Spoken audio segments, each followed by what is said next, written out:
Hello everyone.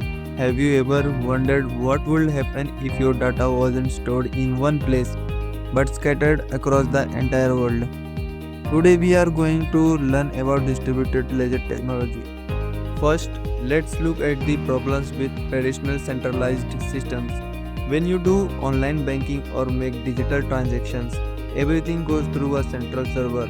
Major problems are single point of failure, complete system shutdown, trust issues, complete dependence on central authority, high transaction cost, multiple intermediaries taking fees, security risk, easy target for hackers, censorship, authority can block you anytime. DLT stands for Distributed Ledger Technology. It is a revolutionary approach where your data is simultaneously stored on thousands of computers worldwide. Key features are decentralization, no single boss or controller. Transparency, everything is publicly visible.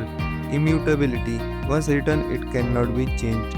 Consensus, majority agreement is required. There are three main types of DLT. Public DLT, anyone can join the network, completely open and transparent. Example, Bitcoin network.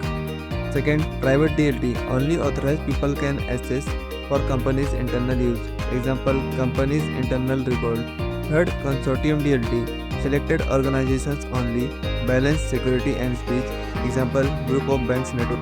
DLT application is banking, it is used for digital transactions. And second is healthcare, it is used for patient record. Third, supply chain, it is used for product tracking. Fourth, voting, it is used for digital elections. The pros is has a greater security due to cryptographic algorithms, allow for transparency and visibility into operations. And cons is more complex compared to traditional ledger solution, can require higher energy consumption for operations.